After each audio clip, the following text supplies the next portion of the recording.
Hi guys, welcome back to वेशी classes. और आज की क्लास में हम डिस्कस करने वाले हैं हाउ टू स्टडी मैथ्स। और ब्रैकेट में आप देख सकते हैं लिखा है 70 डेज। तो आइए एक छोटा सा डिस्कशन कर लेते हैं कि किस तरह से आप अपनी तैयारी कर सकते हैं लास्ट के 70 डेज में। करेक्ट। तो वन बाय वन बात करेंगे। तो पहले इस वाली स्लाइड की बात कर लेते हैं, ठीक है। तो पहले तो ये जान लेते हैं कि मैथ्स वाला जो पोर्शन है आपका, जो डीएलएड है, उसमें मैथ्स वाला जो पोर्शन है उसमें कितने क्वेश्चंस आते हैं, ठीक है। तो आपको यहाँ पे साफ साफ दिख रहा होगा कि यहाँ पे आपके टोटल 50 क्वेश्चंस हैं, ठीक है। और जो ये 50 क्वेश्चंस हैं और इसमें नेगेटिव मार्किंग भी नहीं है, ये तो बहुत अच्छी बात है कि भाई 50 के 50 में तुक्के लगा दो तब भी काम चल जाएगा। लेकिन एक्चुअली ये इतना जो अच्छा सुनने में लग रहा है ना, ये उतना वाकई अच्छा है नहीं। क्यों नहीं है? क्योंकि इसका मेरिट बहुत ज्यादा हाई जाता है, ठीक है। मतलब अगर आप मैथ्स में अच्छे नहीं हैं, अगर आप मैथ्स में अच्छे नहीं हैं, तो आप ये मान के चलिए कि आप तुक्के मार के तो नहीं ला सकते इसमें मार्क्स, ठीक है। थोड़ा बहुत लॉजिक तो आपको लगाना आना चाहिए। मैं ये नहीं कह रहा हूं कि क्वेश्चन बहुत ज्यादा टफ होते हैं, लेकिन हाँ, कुछ क्वेश्चन जो थोड़े इजी वाले हैं वो सबके लिए इजी हैं। वो आप अगर कर पा रहे हो तो जो आपसे ज्यादा तैयारी करके आया है तो वो भी उन क्वेश्चन को बहुत इजीली कर सकता है। बट कुछ क्वेश्चन थोड़े थोड़े से मतलब सोचने वाले होते हैं, थोड़ा वाकई इसमें टाइम भी लगता है, तो उन क्वेश्चंस के लिए ही आपको एक्स्ट्रा वर्क करना होता है, ठीक है। तो वहां पे आप मोटा मोटा मान के चलिए कि आपको सारे क्वेश्चंस करने ही हैं। एक तो छोड़ नहीं सकते, उसमें अगर इक्का दुक्का गलत हो जाए तो अलग बात है, लेकिन आपको आइडियली सारे क्वेश्चन ही करेक्ट करने हैं, ठीक है। तो यहाँ पे नेगेटिव मार्किंग नहीं है, तो उसको सोच करके खुश नहीं होना है। मेहनत आपको पूरी पूरी करनी है। कई लोग कहते हैं कि भाई ठीक है, जो नए नए हैं, जो अभी अभी तैयारी में आए हैं, तो उनके लिए वो सोचते हैं एक पॉजिटिव पॉइंट है कि इसमें कुछ तुक्का मार सकते हैं, लेकिन उसका कोई फायदा नहीं है। अगर आप अच्छे नहीं है मैथ्स में तो आप वैसे भी मार्क्स नहीं लेके आ पाएंगे, ठीक है। तो तुक्के वाली बात को दिमाग से निकाल दीजिए। आपको पूरा पूरा करना है पेपर और बिल्कुल करेक्ट करेक्ट करना है, यानी आपको मेहनत तो करनी ही पड़ेगी, ठीक है। तो यहाँ पे नेगेटिव मार्क्स से मतलब नेगेटिव मार्किंग होना ना होना ना के बराबर ही है। आगे बढ़ते हैं। अब इधर देखिए, अगर हम टाइम टेबल की बात करें तो जो बच्चे नए हैं तो भाई उनको तैयारी बहुत करनी पड़ेगी, या वो पहली बार फॉर्मेट को देखेंगे तो भाई उनको थोड़ा सा टाइम ज्यादा देना पड़ेगा, ठीक है। हो सकता है आप स्टार्टिंग में 3 घंटे दें, बाद में 4 4 दे दें, या बाद में 2 2 दे दें, वो आपके ऊपर डिपेंड करता है। और जो यहाँ पे ऑलरेडी थोड़े से एक्सपीरियंस वाले पीपल हैं, ठीक है, तो वो ठीक है 2 घंटा भी देंगे या 3 घंटा भी देंगे, यानी उनको एग्जाम देने की आदत है, करेक्ट। तो ये आपका जो टाइम टेबल है वो पर्सन टू पर्सन वेरी करते हैं, ठीक है। तो ये आप अपने हिसाब से बनाइए और टॉपिक के हिसाब से बनाइए कि भाई ये टॉपिक मेरा आज का टारगेट है और ये मुझे फिनिश करना है। तो ये आपका खुद का टाइम टेबल होगा और वो आप अपने से ही बनाएंगे, ठीक है। आगे बढ़ते हैं। अब यहां देखिए, ये बहुत ज्यादा इंपॉर्टेंट पार्ट है। अगर ये नहीं तो कुछ भी नहीं। क्या करना है भाई?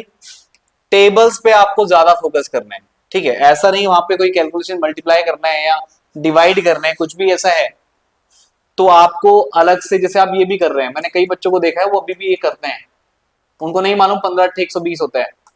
They will do what? 8 5 40, 8 1 8 4 12, 120 ऐसे।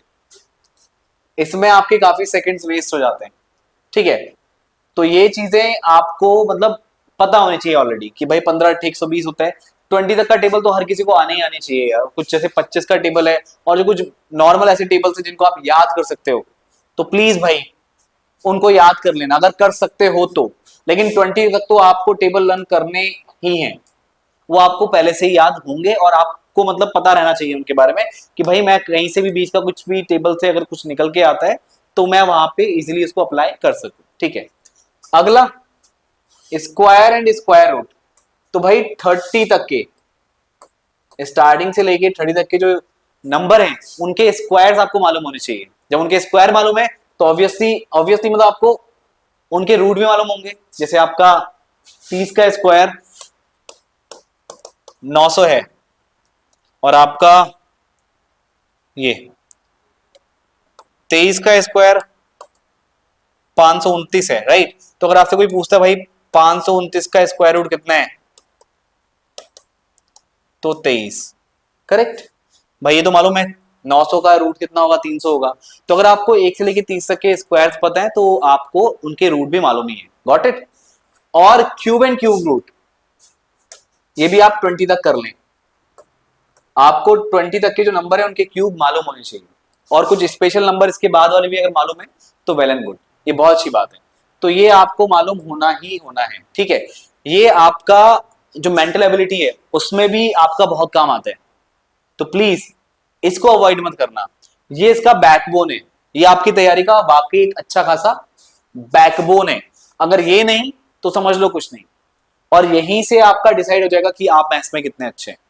टेबल्स में परफेक्ट हैं, वेरी गुड, बहुत जल्दी आप कैलकुलेशन कर सकते हैं और आंसर निकाल सकते हैं, ठीक है। और आपका ये स्क्वायर एंड स्क्वायर रूट में परफेक्ट है तो बहुत अच्छी बात है। क्यूब एंड क्यूब रूट में परफेक्ट है तो बहुत अच्छी बात है। जितना तेजी से आप इनको कर पाए उतना आपकी कैलकुलेशन बच जाती है, ठीक है। आगे बढ़ते हैं। अब देखिए, आपने जो भी टाइम टेबल बनाया हो, ठीक है, मैं ये नहीं कह रहा कि भाई 5 घंटे पढ़ो, 10 घंटे पढ़ो, ठीक है, हर एक का अपना कैपेसिटी होता है। अगर आपको लगता है कि आपका मैथ ज्यादा अच्छा नहीं है, ठीक है, तो भाई सीधी बात है, आपको 5 से 6 घंटा देना पड़ेगा। अगर आपको लगता है कि आप मैथ्स में ठीक ठाक हैं तो भी 2 से 3 घंटे नॉर्मल आपको पढ़ना ही पढ़ना है, ठीक है, प्रैक्टिस तो चाहिए चाहिए।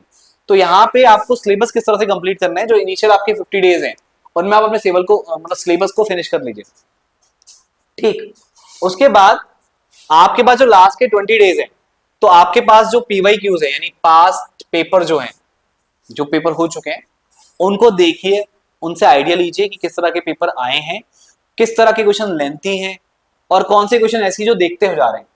कुछ क्वेश्चन आपको देखते ही समझ में आ जाएंगे, भाई ज्यादा मेहनत करनी नहीं है। कुछ ओरली भी हो जाते हैं, ठीक है, ऐसा भी होता है अगर आपका कैलकुलेशन बहुत अच्छा है तो, ठीक है। और जो क्वेश्चन लेंथी हैं तो उस टाइप के क्वेश्चंस को ज्यादा से ज्यादा प्रैक्टिस करें, ठीक है। तो आपको क्या करना होगा, एक तो पीवाई क्यूज देखने हैं और उसके बाद लास्ट 20 डेज में आपको मॉक प्रैक्टिस करने हैं। और जब आप मॉक प्रैक्टिस करेंगे, ठीक है, तो टाइम बेस्ड ही करें, मतलब ऑनलाइन दें। उसमें क्या होएगा, आपका जो भी है टाइम, उस टाइम के अंदर ही आपको पूरा मॉक निपटाना है। तो इससे आपको आपकी तैयारी का आइडिया लग जाएगा कि आप कितने अच्छे से पढ़ रहे हैं, ठीक है। अगर वो मॉक आप टाइम पे फिनिश नहीं कर पा रहे हैं तो ऑब्वियसली आपको बहुत कुछ करना है, यानी आपकी तैयारी अच्छी नहीं चल रही है, ठीक है। तो इनिशियल 50 डेज में अपना सिलेबस निपटा लीजिए, जो भी है आपका सिलेबस निपटा लीजिए मैथ्स का। उसके बाद लास्ट के 20 डेज में आपको मॉक प्रैक्टिस करने हैं और पीवाई क्यूज देने हैं, ठीक है। और जो भी अगर आप एक्स्ट्रा क्वेश्चंस कर रहे हैं तो भाई स्टॉप वॉच यूज कर लीजिए कि वो क्वेश्चन आपसे कितनी देर में हो रहा है। हालांकि वो मॉक में ही कवर हो जाते हैं, इसको मैं नहीं भी लिखता तो भी चल जाता, लेकिन प्लीज आपको मालूम होना चाहिए कि आप एक क्वेश्चन करने में कितना टाइम ले रहे हैं। 10 क्वेश्चन लेके बैठ जाइए, 10 क्वेश्चन को कब आपने स्टार्ट किया कब खत्म किया वो एवरेज टाइम कैलकुलेट कर लीजिए, ठीक है। लेकिन हाँ, आपको कम से कम टाइम में क्वेश्चन को फिनिश करना है, ठीक है। अगर आप इस तरह से करते हो तो डेफिनेटली आप बहुत अच्छी तैयारी कर रहे हो, और इसमें कुछ कमी है तो भाई वो आपको यहाँ पे मॉक टेस्ट में मालूम ही पड़ जाएगी कि आपने कितने अच्छे से तैयारी यहाँ पे की है।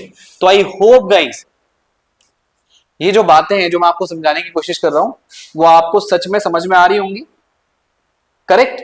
तो इसी के अकॉर्डिंग आप अपनी तैयारी करें, ठीक। अब लास्ट में बात कर लेते हैं कि अगर आप तैयारी करना चाहते हैं तो उसमें हम आपकी किस तरह से हेल्प कर सकते हैं। तो हमारे यहाँ पे कोर्सेज हैं डीएलएड के, रिकॉर्डेड हैं, लाइव क्लास वाले हैं, वो आप यहाँ पे इंफॉर्मेशन देख सकते हैं यहाँ पे। और ये जो नंबर आपको दिख रहे हैं यहाँ पे उन पे कॉल करके और भी ज्यादा डेप्थ में इसकी जानकारी ले सकते हैं कि कौन से कोर्स हमारे चल रहे हैं और किस किस तरह के कोर्स हैं, ठीक है। तो आप यहाँ पे देख सकते हैं सारी चीजें किस तरह से हम तैयारी करवा रहे हैं।